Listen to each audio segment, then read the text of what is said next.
Hallo ihr lieben Kreativen, herzlich willkommen auf meinem Kanal Mellies Moments, herzlich willkommen in meiner kreativen Welt und nochmal zu einer Weihnachtskarte, tata! Ja, manche von euch haben ja vielleicht auch so Silikonstempelsammlungen, sowas wie dieses hier, verschiedene schöne Dinge, mit denen man etwas machen kann und euch fällt dann irgendwie nicht so wirklich ein, wie man das schön in Szene setzen kann. Und das möchte ich euch heute in diesem Video nochmal zeigen. Ich habe mir hier meine Karte wieder in meinen Easy Stamp reingeklemmt und ich werde jetzt mal mit diesem netten Herrn hier mit dem Tannenbaum etwas machen. Und zwar werde ich mir den hier hinsetzen, den stempeln, und ich werde ihn kombinieren mit einem wunderschönen Geschenkeberg, den ich habe. Der ist aus einer anderen Silikonsammlung, die werde ich hier hinsetzen. Den jungen Mann mit dem Tannenbaum und dann noch einen kleinen Spruch. Und ich habe schon so etwas hier zusammengebaut. Und zwar habe ich hier diese zwei auf eine Karte gemacht. Und dann werdet ihr gleich sehen, wie ich daraus auch noch ein schönes Bild zaubern werde. Ja? Okay, erstmal stempel ich hier. Ich werde die einzeln machen, weil die haben unterschiedliche Höhen. Das funktioniert nicht zusammen. Da müsst ihr ein bisschen gucken. Und ich merke gerade, der ist ziemlich nicht klebrig genug. Sprich, ich nehme mir hier ein Tuch, ich nehme mir meinen Reinigungsalkohol, mache das hier ein bisschen sauber, wische dieses Mal ein bisschen ab, den Stempel, und dann klebt der gleich wieder wie verrückt. Ja, so, da bin ich wieder. Er klebt jetzt wie Hulle. Ich weiß nicht, wer von euch kennt diesen Begriff, klebt wie Hulle. Ich weiß gar nicht, woher das kommt. Wenn da einer eine Erklärung oder eine Idee hat, lasst mir das doch gerne mal in den Kommentaren. So, Silikonstempel klebt. Ich gehe hier mit meinem Stempelkissen auf den kleinen Zwerg. Klappe das Ganze zu. Drücke ordentlich fest. Es hat nicht super gestempelt und das ist jetzt wieder der Moment, wo ich dankbar bin, dass ich diese Stempelhilfe habe, weil jetzt mache ich hier einfach noch mal ein bisschen Farbe drauf. Und jetzt wird der wunderschön, ja, deutlich sein, der kleine Mann. Sehr schön. Der geht erstmal hier zurück in sein Paket. Ich muss immer aufpassen, dass ich nicht so viel Chaos habe. So, dann wollte ich daneben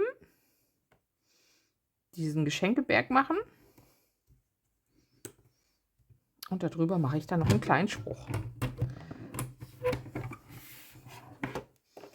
Kombiniert ruhig mal eure Sachen, die ihr so habt. Ihr habt ja vielleicht auch 2 oder 3 verschiedene Sammlungen und nehmt mal das eine und das andere zusammen. Man muss sich nicht immer nur an dem einen bedienen.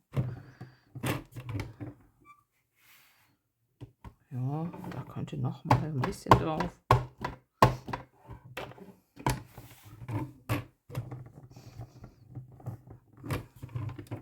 Sehr schön.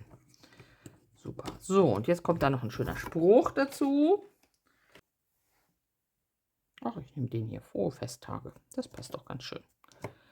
Der kommt da oben in die Ecke. So, ich habe einen ganzen Stapel vorbereitet. Ich habe mir hier den kleinen Camping-Weihnachtswichtel gemacht. Natürlich den Engelswichtels. Das ist der, den ich auch gleich für euch malen werde. Dann habe ich hier noch die zwei zu dem großen Pakethaufen. Und dann habe ich den gleichen Pakethaufen noch mit anderen Wichteln gemacht. Fand ich auch sehr schön. Und dann habe ich noch diesen hier gemacht. Die zwei beim Ski- und Schlittenfahren. Den werde ich jetzt auch mit euch machen. Und dann habe ich hier noch einen Wichtel beim Grillen gemacht. Das sieht jetzt erstmal nicht weihnachtlich aus. Aber ich werde hier noch einen Tannenbaum hintermalen. Und dann ein bisschen Schneelandschaft. Und dann wird auch der weihnachtlich. Genau.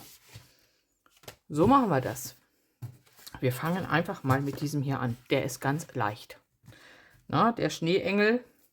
Und das Einzige, was ihr jetzt machen müsst, ist, den Schnee zu gestalten, im Grunde.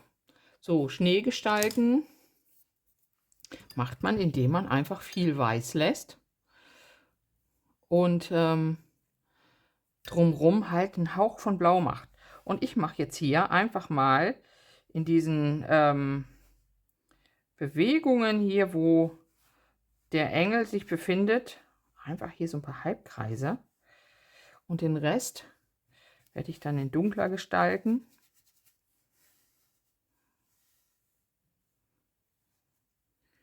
Und das so ein bisschen einrahmen. Aber dann wird das eine wird dann gleich in weiß bleiben. So, und jetzt nehme ich ein bisschen kleineren Pinsel. Nehmen wir mal den hier. Ein schönes Blau. Dann nehme ich das hier mal von Victoria. Und ziehe mir hier jetzt in so kreisenden Bewegungen den Schnee hinein. Also den Schnee nicht, sondern die Farbe hinein. Und hier gucke ich mal, wo sind meine nassen Striche. Das könnt ihr jetzt natürlich schwierig erkennen, aber ich sehe es. Und mache mir hier meine Linien. Die Schneebewegung.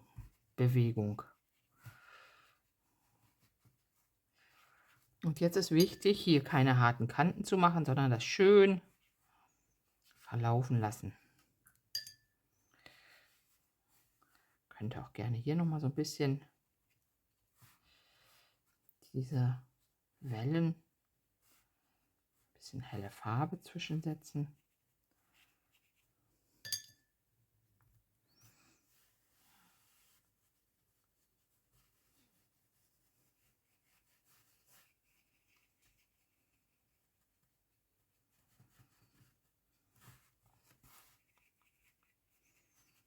Genau, und hier ist viel Wasser euer Freund. Und wenn ihr mögt, wenn euch das zu hart ist, dann geht ihr einfach nochmal über eure Farbe, lasst es ein bisschen anlösen. Wichtig ist, lasst weiße Stellen. Macht das jetzt nicht alles komplett im Blau.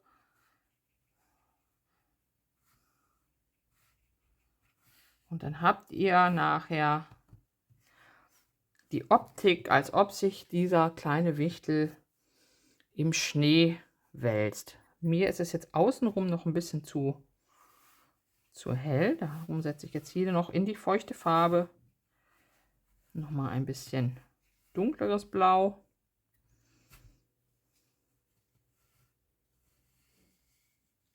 Sozusagen eine kleine Einrahmung von dem Ganzen. Das läuft jetzt so lange, wie es noch nass ist, wunderbar und zieht sich ein bisschen. Genau, sehr schön. Und da müssen wir gleich nur noch den Wichtel ein bisschen bunt anmalen.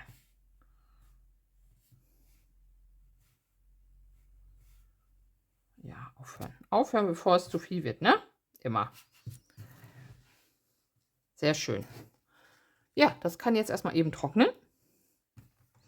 Und in der gleichen Art passiert eigentlich dieses hier. Wir machen einen Schneehaufen und verziehen das Ganze mal ein bisschen. Dann einfach mit ein bisschen Blau. Gucken wir mal. Ne, das Blau ist mir, glaube ich, lieber. Mal schauen. Ich fange erstmal wieder an. Ich mache den Hintergrund hier nass. Ich möchte da gerne gleich Schneegestöber hinter machen.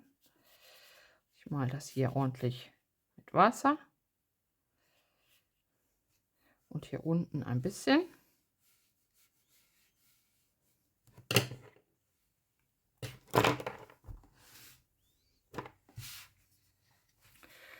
Und lasse jetzt hier das Blau ein bisschen reinlaufen in das Ganze.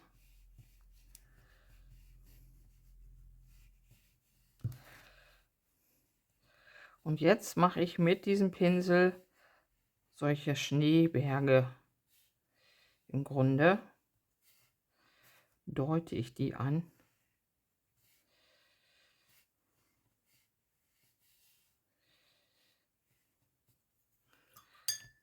Verziehe auch das nochmal mit Wasser.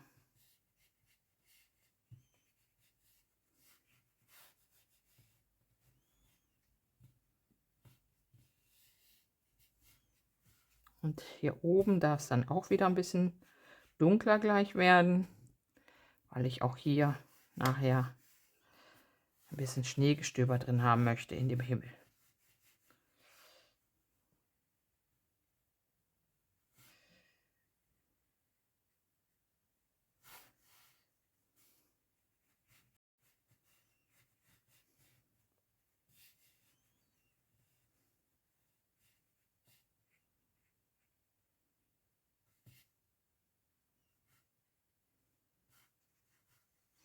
So, macht so ein paar kreisende Bewegungen ruhig, dann sieht das auch so ein bisschen noch nach, ja, Winterhimmel ist. Es läuft dann gleich noch so ein bisschen.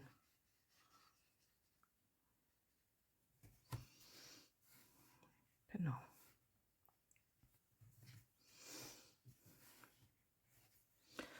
Und ich werde hier jetzt noch ein ganz bisschen, was hatte ich noch vor?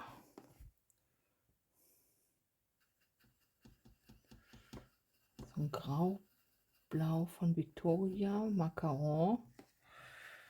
Und damit kann ich hier dann noch mal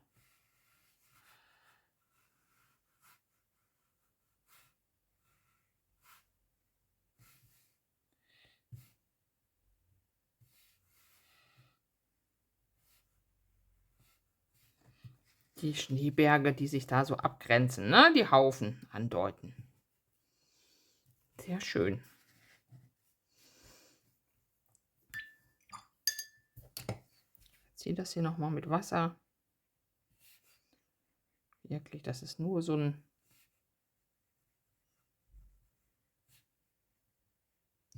dass das ein bisschen verläuft. Das ist nur so eine Art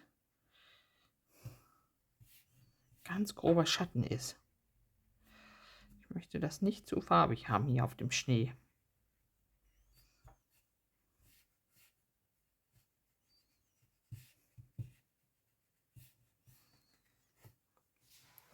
Ja, auch das lassen wir einfach mal wieder kurz trocknen. Nehme ich mir dieses hier noch vor. Mal gucken. Also, auch hier mache ich den Hintergrund erstmal ein bisschen nass.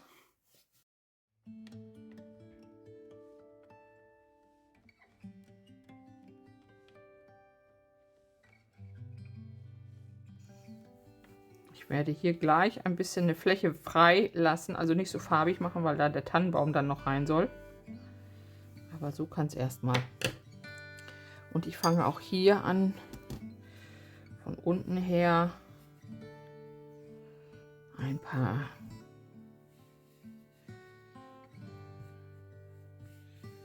lockere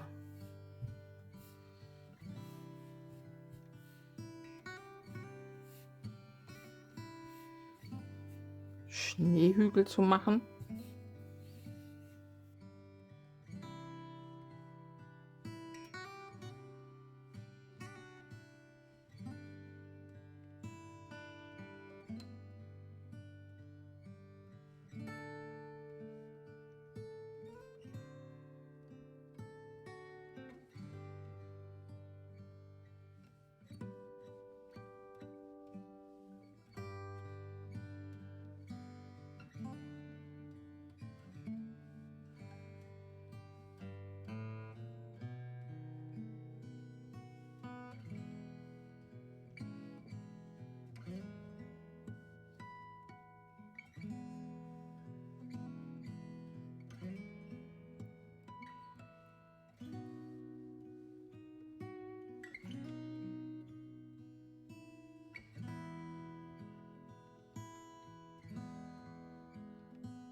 Lassen wir erstmal kurz trocknen.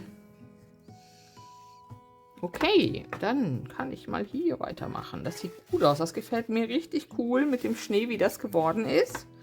Ja, und jetzt gestalte ich einfach noch den kleinen Herrn.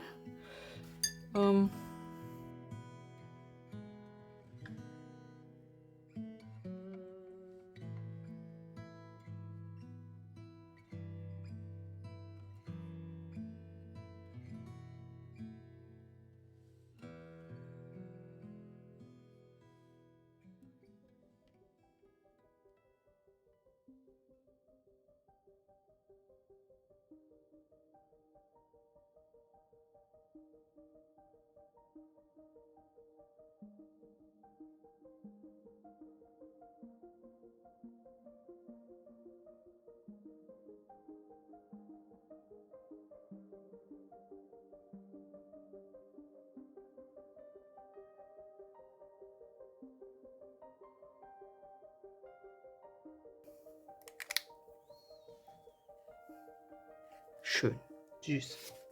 So, weiter geht's. Da haben wir diese. Die Schneelandschaft ist super geworden. Da bin ich richtig glücklich mit. Ja, und die beiden Herren bekommen jetzt auch nur noch ein bisschen Farbe.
So. Okay. Es geht weiter. Hier male ich jetzt erstmal den Tannenbaum im Hintergrund.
Gut, das lasse ich jetzt erstmal trocknen.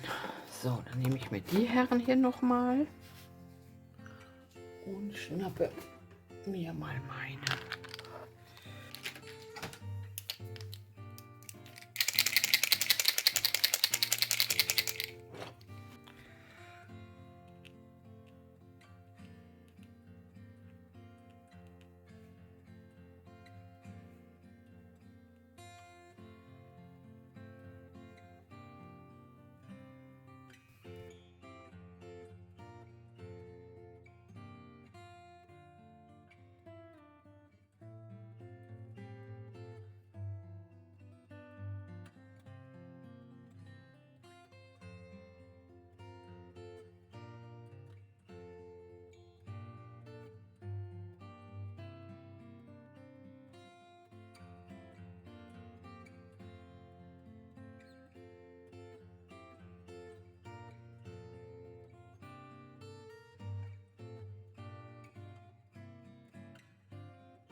Ja, hier habe ich mir jetzt meine Acrylfarbe genommen und das ist ein wunderschöner Tipp für euch. Man bekommt so ein bisschen einen 3D-Effekt, wenn man damit arbeitet. Was auch hervorragend funktioniert, ist Strukturpaste.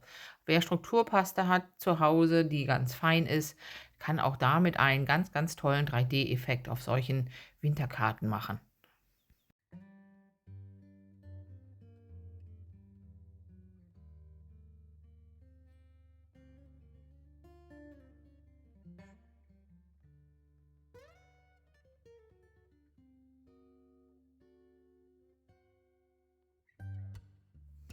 So, ihr Lieben, da sind meine guten Werke. Und bei dem einen hier ist mir gerade noch aufgefallen, da fehlt mir doch tatsächlich so ein Hauch. Was ich euch immer sage, Schatten, ne? Ihr müsst ein bisschen mit Schatten arbeiten. Und hier fehlte mir jetzt gerade noch ein bisschen Schatten. So. Und bei ihm hier so ein bisschen auch. So. Ja. Hier haben wir ein bisschen Schatten. Hier der Grill noch. Und das kann so bleiben. Ja. Die sind doch zuckersüß geworden. Ich finde sie sehr gelungen. Bin auf eure Rückmeldungen gespannt. Ihr seht jetzt, wie schön es ist, wie einfach es ist, diese Silikonstempel einfach zu integrieren und daraus eine kleine Szene zu machen. Und ja, weihnachtlich, schöne Weihnachtszeit, okay. Könnte man jetzt noch einen Stern draufsetzen auf den Tannenbaum. Vielleicht mache ich das auch mal noch mal eben mit dem wunderbaren Gold von Victoria. Schaue ich mal eben ganz fix hier. Das angelöst bekomme und hier noch mal so einen kleinen goldenen Stern oben drauf. Ja, sehr schön. Könnt ihr auch noch ein paar Kugeln reinhängen. ist auch noch eine tolle Idee. Machen wir das noch mal eben schnell. Dann hat es ein bisschen mehr Weihnachtsflair, ne? Jetzt ein paar goldene Kugeln einfach in den Baum setzen.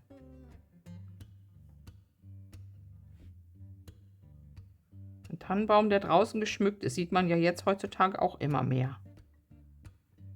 Ja, das sieht doch gut aus. Super. Wenn das gleich trocken ist, dann schimmert das schön. Ja, bringt so ein bisschen mehr Leben noch rein, ne? Ein bisschen weihnachtlich. Ihr Lieben, wenn es euch gefallen hat, lasst mir gerne einen Daumen da. Abonniert meinen Kanal. Hypt gerne mal ein Video. Das hilft meinem Kanal ein bisschen zu wachsen. Und ja, ich freue mich auf eure Rückmeldung. Ich freue mich, wenn ihr so ein Set habt oder verschiedene. Es gibt so viele verschiedene von diesen Weihnachts-Gnom-Sets oder Zwergen-Sets. Wenn ihr da mal was draus macht.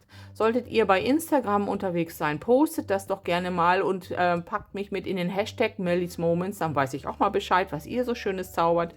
Und ja, dann wünsche ich euch ganz viel Spaß bei euren Karten und wir sehen uns hoffentlich im nächsten Video wieder. Macht's gut, eure Melanie.